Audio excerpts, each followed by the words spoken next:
पुत्र प्रहलाद। माते आप। क्या बात है पुत्र, आज संध्या होते ही सो गए? तुम्हारा स्वास्थ्य तो ठीक है ना? मुझे कुछ नहीं हुआ माते, मैं बिल्कुल ठीक हूं। माते, मुझे अभी अभी भगवान विष्णु और माता लक्ष्मी ने दर्शन दिए।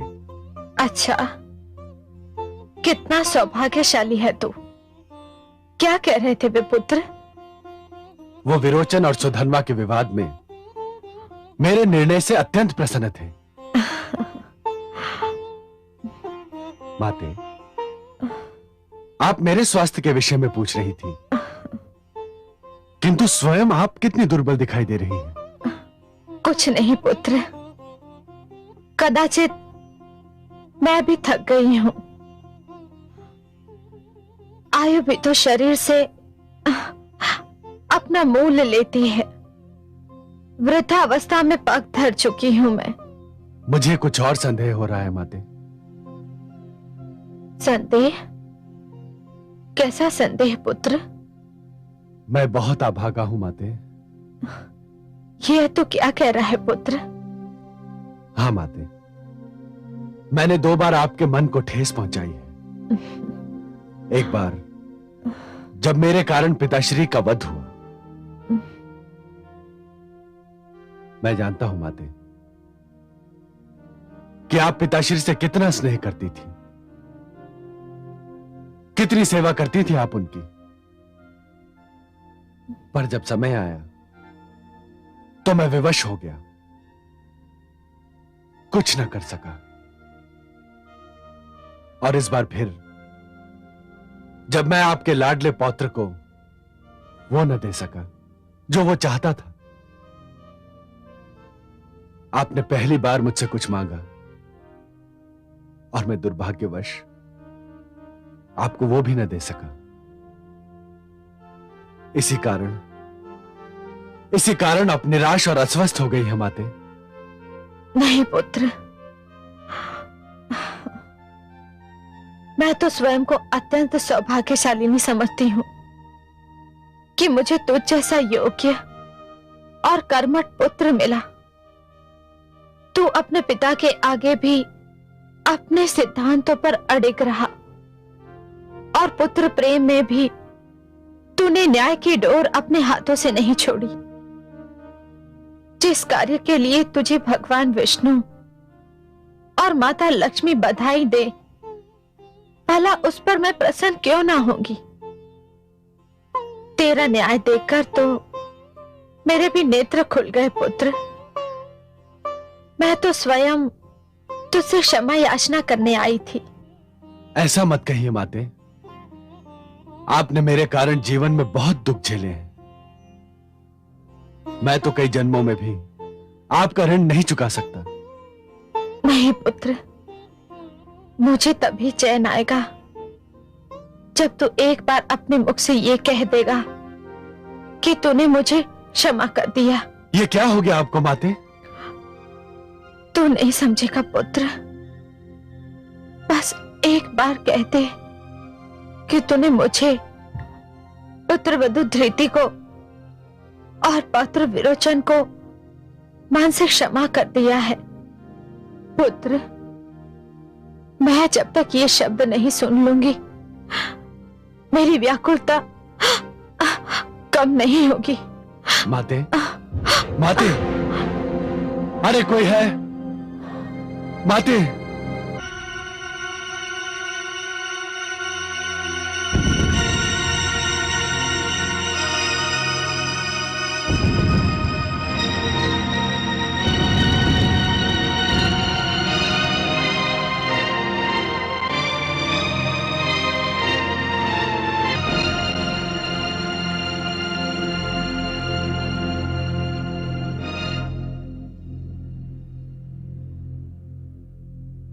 शिष्य विरोचन,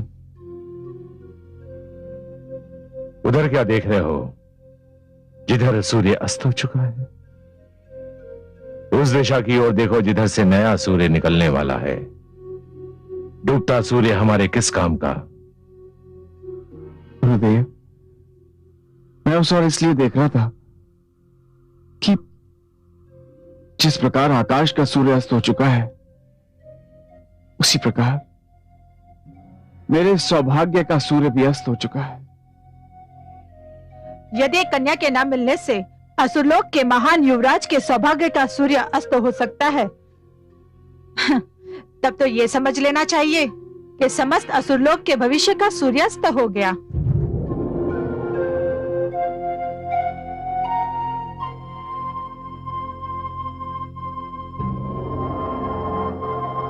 क्या एक कन्या को पाने की इच्छा में इतना ताप था कि उसने एक युवराज के समस्त उत्तरदायित्व, एक भावी सम्राट के समस्त कर्तव्य मोम की भांति पिघला दिए?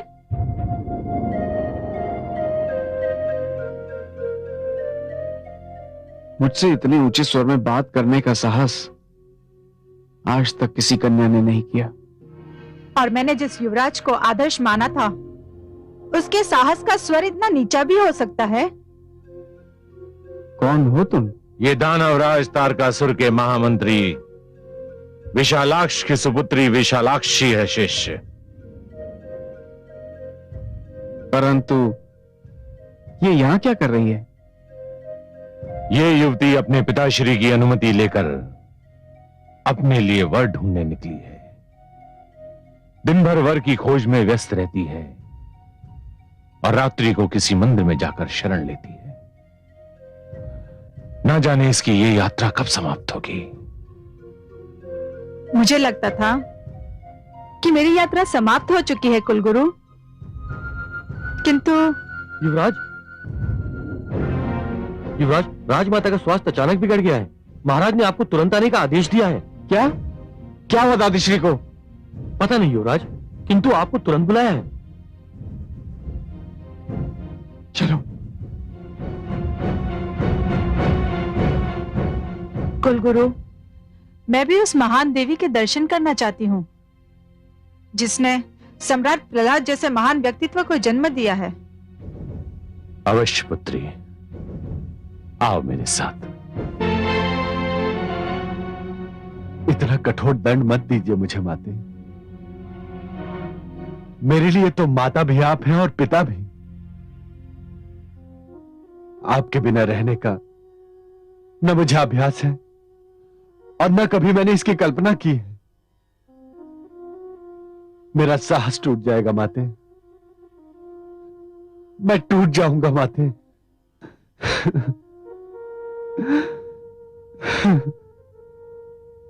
पुत्र प्रहलाद, उस मां से अधिक सौभाग्यशाली कौन होगा जिसे अपनी अंतिम यात्रा के लिए अपने पुत्र के सशक्त कंधे मिल जाए।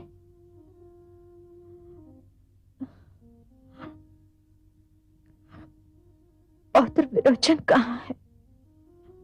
दादीश्री, दादीश्री, ये क्या हो गया दादीश्री? पौत्र, दादीश्री, यदि आपके मन पर आघात इसलिए लगा है क्योंकि पिताश्री का निर्णय मेरे विरुद्ध गया था, तो आप उसे भूल जाइए। दादीश्री, हम सब अपने सिर पर आपकी स्नेह छाया देखना चाहते हैं। नहीं पौत्र, सारे सपने साकार हो चुके हैं। बस एक खटक मन में लेकर जा रही हूं। आदेश दीजिए माते। क्या खटक रह गई आपके मन में माते? बस एक इच्छा अधूरी रह गई। पौत्र विरोचन मेरे ही जीवन में राजा बन जाता,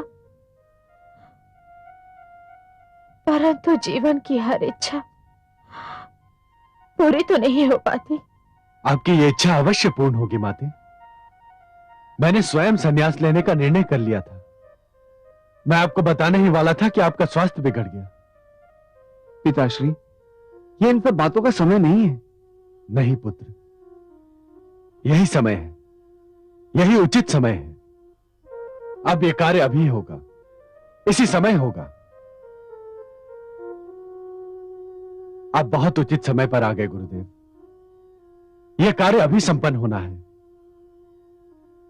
दासी,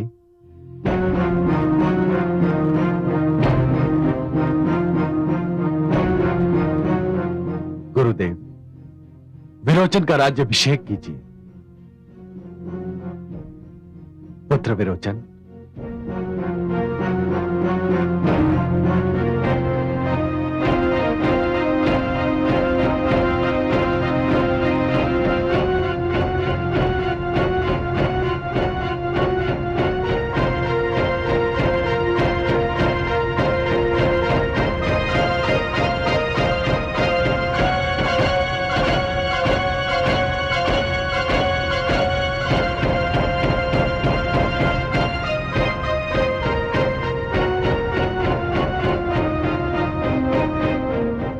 स्वस्ति न इंद्रो वृत्रसवा स्वस्ति नो पुरुषो विश्ववेदा स्वस्ति नो शत्रु न अरिष्टनेमि स्वस्ति नो बृहस्पति दीर्घातु।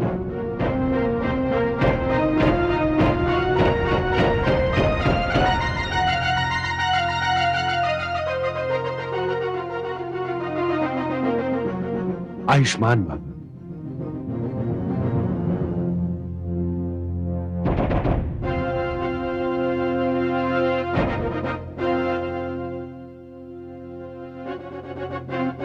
प्रणाम दादीश्री। यशस्वी हो पौत्र। मुझे एक वचन दे पौत्र। आदेश दीजिए। तो आजीवन अविवाहित रहने का संकल्प नहीं करेगा?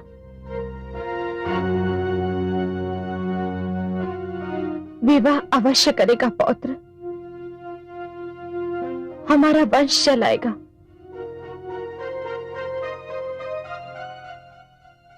दादीश्री, मैं तो आपकी इच्छा पूरी करना चाहता हूं, परंतु कदाचित ये मेरे भाग्य में नहीं लिखा है।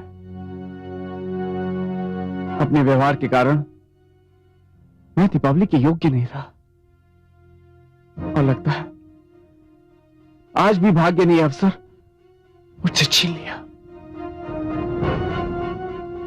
नहीं युवराज,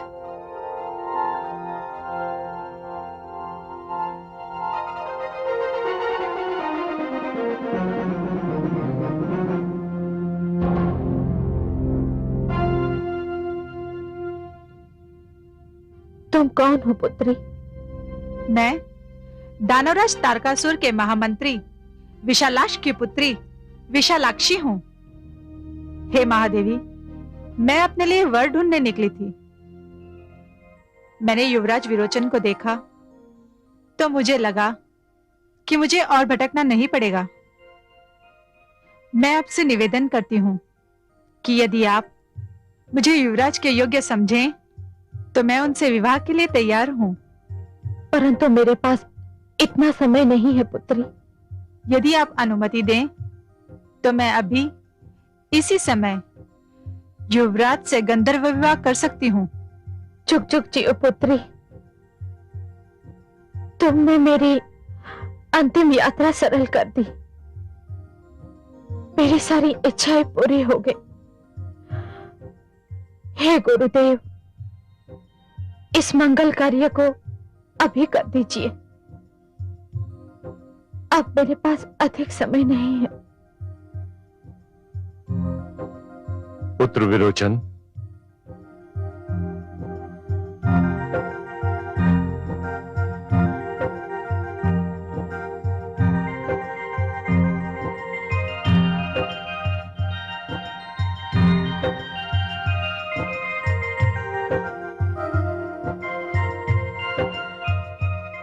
मैं चंद्रमा, नक्षत्र, वायु और दीप शिखा को साक्षी बनाकर युवराज विरोचन और सुकन्या विशालाक्षी को वर वधू घोषित करता हूं।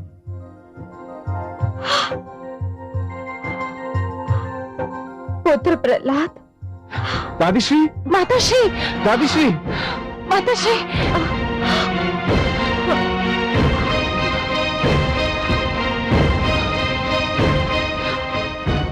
अब मुझे विदा करो मेरे लाडलो। मैं इस संसार से संतुष्ट और सुखी होकर जा रही हूं। तुम में से कोई भी यदि मेरी मृत्यु पर रोया तो मेरी आत्मा को दुख देगा। ये बहुत भाग्यशाली दिन था। आज मेरे मन की सारी इच्छाएं पूरी हो गई। मैं अपने कुल को मंगलमय वातावरण में छोड़कर जा रही हूं और मुझे अपने जाने का कोई दुख नहीं।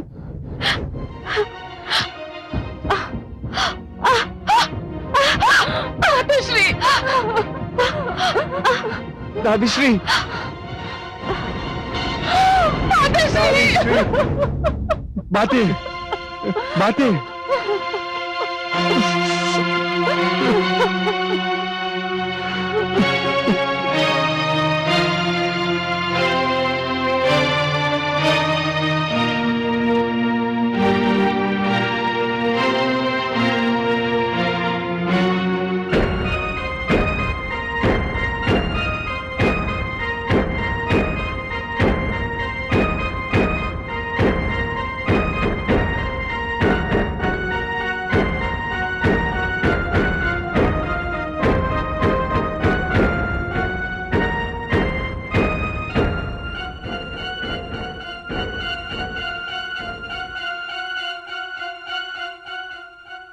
यशस्वी भव।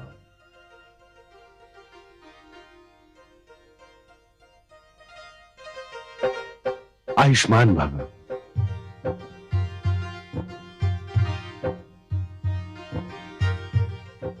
सुखी रहो। तेजस्वी भव पुत्र। आओ।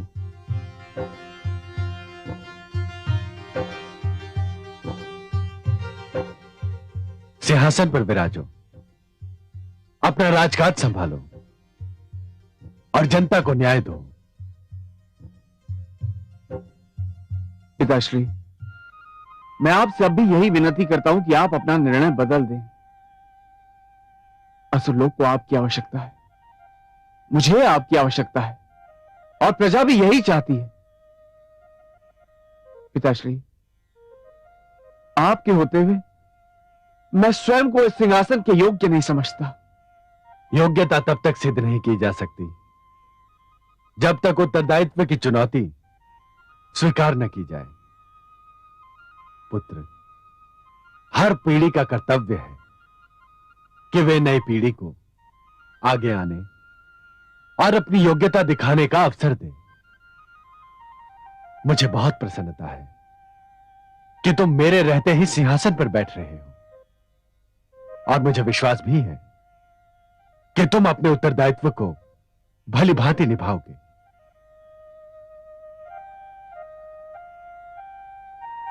हे सामंतगणों, हे असुरलोक के वासियों,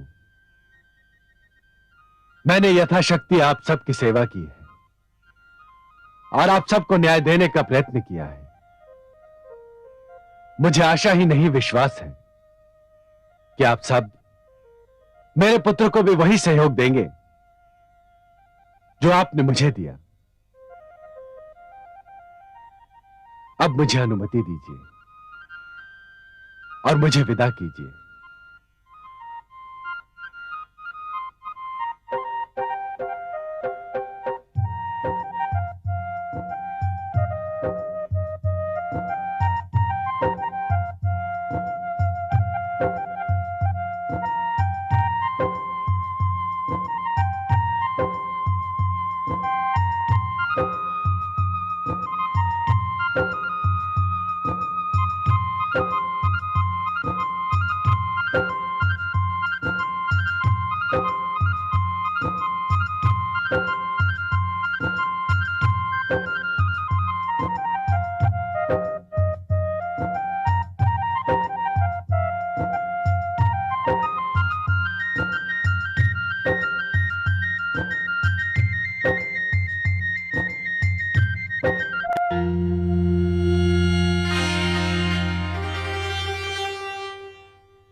नारायण नारायण।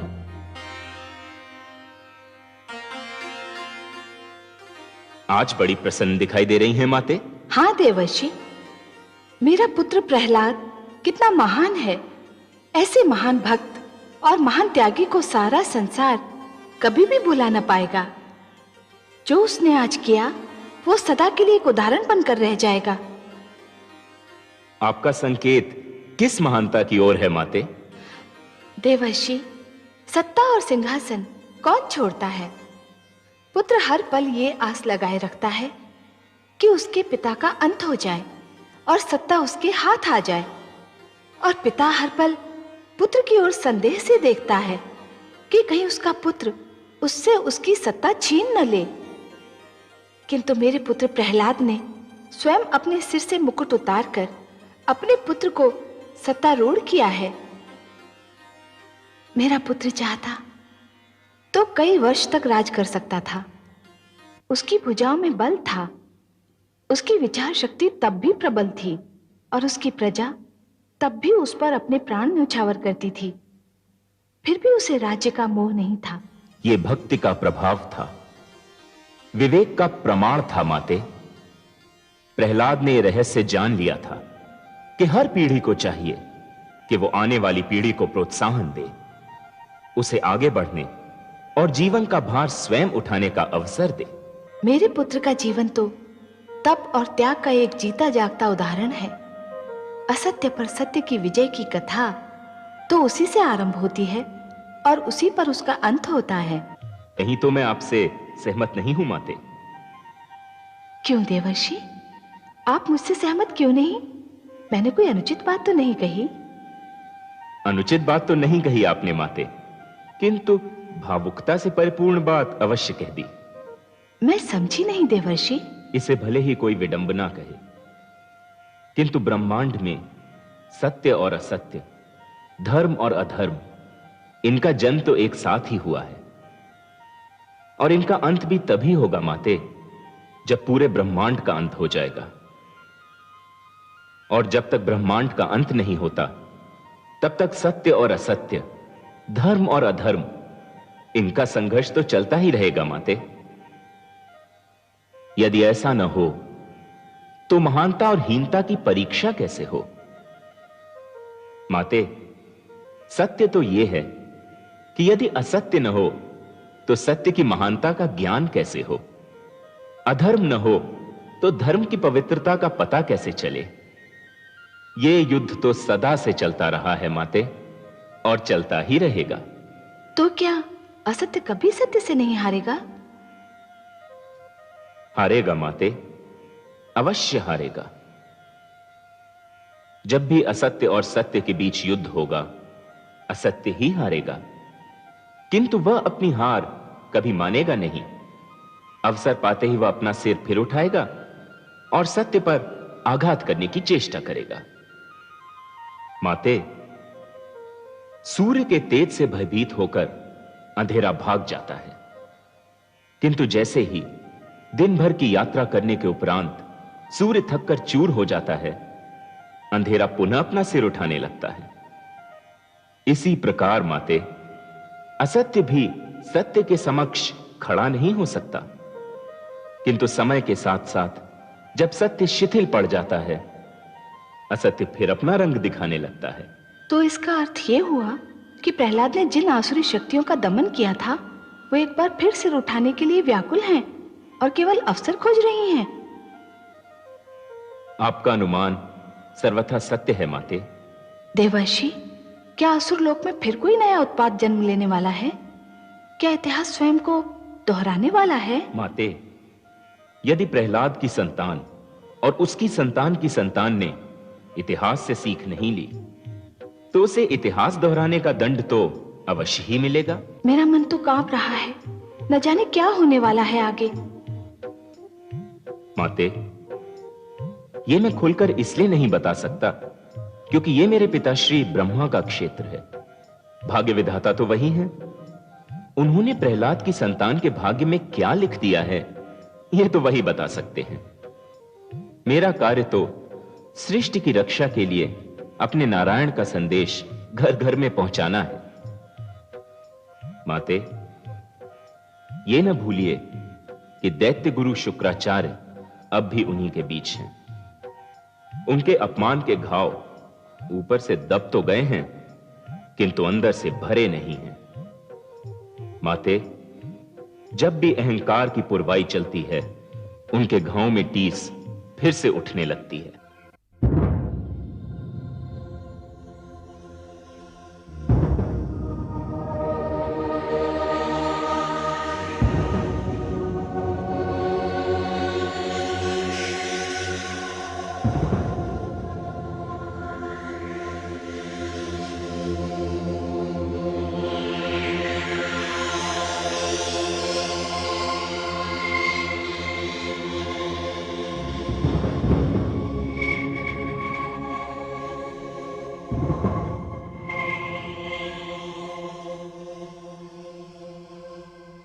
पुत्र, पिताश्री आप?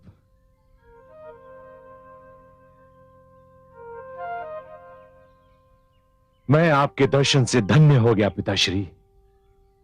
विश्वास कीजिए, कई दिनों से इच्छा हो रही थी कि मैं स्वयं चलकर आपके चरणों में शीश नवाऊं, परंतु अवसर नहीं मिला, यही ना? मैं जानता हूं पुत्र, महाराज प्रहलाद के संन्यास पर जाने के उपरांत तुम्हारे दायित्व का बोझ बढ़ चुका है। हां पिताश्री, यह सत्य है। मेरा शिष्य विरोचन मार्गदर्शन के लिए मुझ पर आश्रित रहता है, और मैं भी उस पर अपने पुत्र जैसा स्नेह रखता हूं। परंतु पिताश्री, मैं जानता हूं कि विश्व में आपसे बड़ा ज्योतिषाचार्य और कोई नहीं, इसलिए मुझे शंका हो रही है कि आपका यहां पधारने का कारण अपने पुत्र से भेंट करना नहीं। आप अवश्य मुझे किसी संकट से सचेत करने आए हैं। तुम्हारा अनुमान ठीक है पुत्र। मेरा ज्ञान कह रहा है कि तुम्हारे शिष्य के सिर पर, जिसे तुम अपने पुत्र की भांति चाहते हो, एक विकट समय मंडरा रहा है। विकट समय? हां पुत्र, उसके प्राणों को संकट है। ये आप क्या कह रहे हैं पिताश्री? ये मैं नहीं कह रहा हूं पुत्र, ये तुम्हारे शिष्य विरोचन के नक्षत्र कह रहे हैं, उसका लगन कह रहा है, उसकी राशि कह रही है। उसके सारे नक्षत्र कुछ इस तरह से एकत्रित हुए हैं कि उसकी अचानक और अकाल मृत्यु की संभावना प्रबल दिखाई देने लगी है। विरोचन मुझे बहुत प्रिय है पिताश्री, बहुत प्रिय है। मैं कोई भी मूल्य चुकाकर उसके प्राण बचाना चाहूंगा, और आपको मेरी सहायता करनी होगी। क्या इस अचानक और अकाल मृत्यु से बचने का कोई उपाय नहीं है? यदि है तो बताइए, मैं स्वयं उसका पालन करूंगा।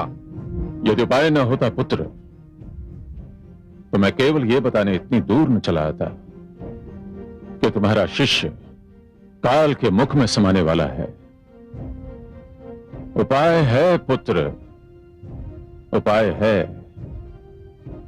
किंतु इस उपाय का पालन तुम्हें नहीं, स्वयं सम्राट विरोचन को करना होगा। आप मुझे वो उपाय बताएं पिताश्री, मैं अपने शिष्य से उसका पालन करवाऊंगा। उसे हिम्मत में रहकर साधना करनी होगी। हिम्मत में साधना? हां पुत्र, उसे हिमालय जाकर गर्दन तक हिम में गड़कर 10 वर्ष तक तपस्या करनी होगी, और 10 वर्ष के पश्चात जब षष्ठी के दिन उसकी तपस्या का अंत होगा, तभी उसके प्राणों का संकट भी टलेगा। कर पाएगा वो ये कठोर तप? क्यों नहीं कर पाएगा पिताश्री, मैं उसे इस तपस्या के लिए तैयार करूंगा। बहुत कठिन है यह तपस्या पुत्र, बहुत कठिन है, परंतु मेरे शिष्य के लिए बहुत सरल है, क्योंकि इस प्रकार की तपस्या का अभ्यास उसके रक्त में घुला हुआ है। उसके दादा श्री हिरण्यकश्यपु ने भी ऐसी ही कठिन तपस्या की थी। तो फिर एक बात और जान लो पुत्र, ऐसे कार्य में तनिक भी विलंब नहीं होना चाहिए। इस घड़ी और इस तपस्या के बीच कोई और कार्य, कोई और विचार इस तपस्या के प्रभाव को दुर्बल कर सकता है। मैं इसी क्षण शिष्य विरोचन के पास जाता हूं। आभार पिताश्री, मुझ पर और मेरे पुत्र समान शिष्य पर कृपा करने के लिए कोटि कोटि धन्यवाद। मैं तुम्हें और तुम्हारे शिष्य को दीर्घायु होने का आशीर्वाद देता हूं, परंतु तुम्हें उसे अभी हिमालय भेजना होगा। जो आज्ञा पिताश्री।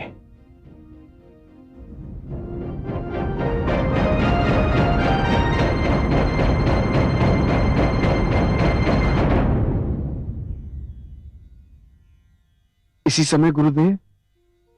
हाँ शिष्य, केवल इसी समय नहीं, इसी क्षण। परंतु गुरुदेव, महारानी विशालाक्षी किसी भी क्षण मेरी संतान को जन्म दे सकती है। वो प्रसव पीड़ा में है। मैं आपको वचन देता हूं, अपनी संतान का मुख देखते ही मैं यहां से चला जाऊंगा। मैं तुमको परामर्श दूंगा कि संतान का मुख देखने की प्रतीक्षा मत करो। एक एक पल मूल्यवान है। संतान को संसार में आने में विलंब भी हो सकता है, और इस विलंब से कोई अंतर भी नहीं पड़ता। परंतु तुम्हारी तपस्या में विलंब घातक सिद्ध हो सकता है। ठीक है गुरुदेव, यदि आपकी यही इच्छा है तो मैं आपके आदेश के समक्ष सिर झुकाता हूं। मुझे अनुमति दीजिए गुरुदेव। बधाई हो महाराज। महाराज, बधाई हो महाराज। महारानी ने चंद्रमा समान पुत्र को जन्म दिया है। सच? शिशु इतना सुंदर है कि उसके मुख पर दृष्टि नहीं ठहरती। ये शुभ समाचार सुनाकर तुमने हमें प्रसन्न कर दिया दासी। महाराज की जय हो।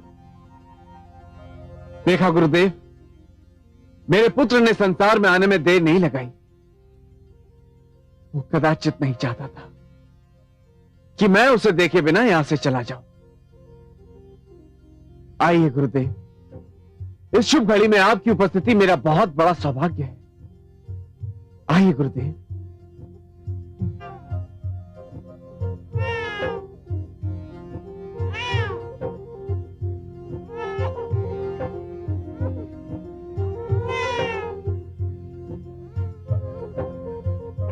महारानी, महाराज और कुलगुरु पधार रहे हैं।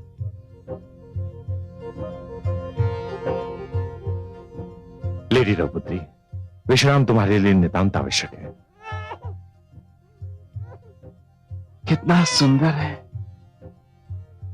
गुरुदेव। मेरे पुत्र को, मेरे युवराज को, मेरे उत्तराधिकारी को आप इसी क्षण से अपने शिष्यों की श्रेणी में रख लीजिए।